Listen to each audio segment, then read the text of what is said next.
Welcome back to another video with our Camaro ZL1. We've gone over the underside, the interior, the drive modes, everything that makes this car as special as it is.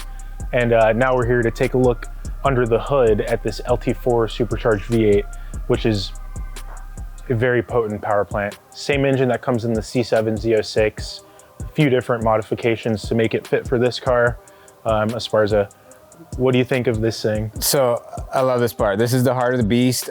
This engine is so special. Like you mentioned before, it was developed specifically just for performance models in GM. There's really only, I think, 3 cars you could get this this particular LT4 engine in. The Z06, this car, and I believe a CTS V. The Escalade V.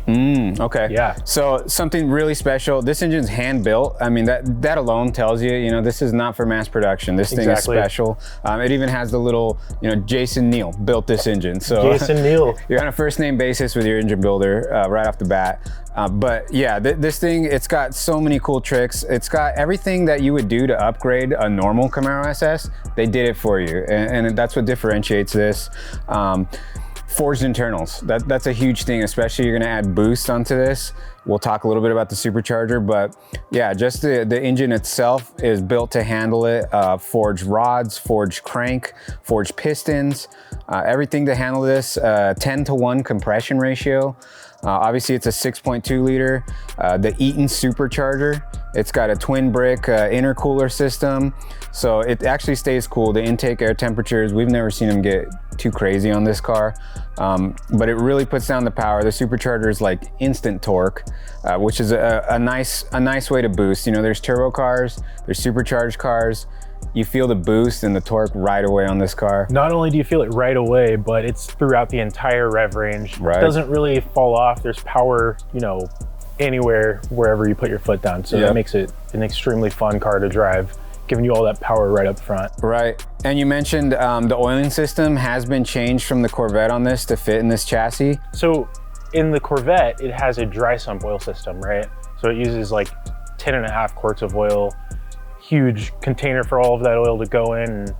But how were they able to make it work on this without having the dry sump? So with the more traditional wet sump, this thing has like a special oil pump. So it has a variable oil pump. So it just gives engine oil pressure on demand, you know, based on the needs, which is pretty unique technology. A ton of technology. Although this is like a, you know, single cam push rod V8. Yeah. It has everything else that you could ever imagine. The best of the single cam push rod V8s. Right. Seriously. Yeah, direct injection, which has the high pressure fuel pump.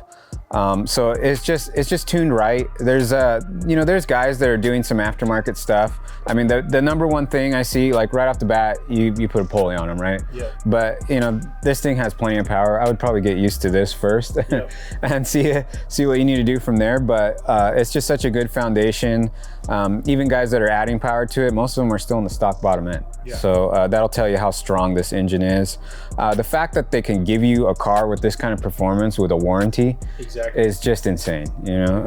Obviously the engine is the standout here. I mean, there's a lot of supporting systems, you know, to help keep this engine cool, basically. You know, it can create a lot of heat with that power level, but you see, like, this is a ZL1 specific front bumper, and there's a big reason for that with all the added coolers. So this grille right here, I've seen on a lot of cars, they have very aggressive front ends, but they're like not really open behind the grills. This car has massive grill openings and they're actually hollow. I can put my entire arm inside of this. Yeah, nothing is restricting the airflow to those. So a lot of fixed up cars, you know, they're good for a little bit and then they get hot, they heat soak. Exactly. And you got to go take a break. This car, it just does its thing. And every little detail, like right through the, what'd you call it? This is the flow tie? The flow tie. Yeah. So it's a hollow Chevy badge, so more air can just go straight through there.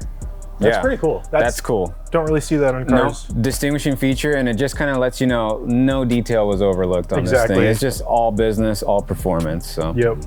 So this thing is supposed to make 650 horsepower from the factory. We put it on a dyno. It made 511 to the wheels.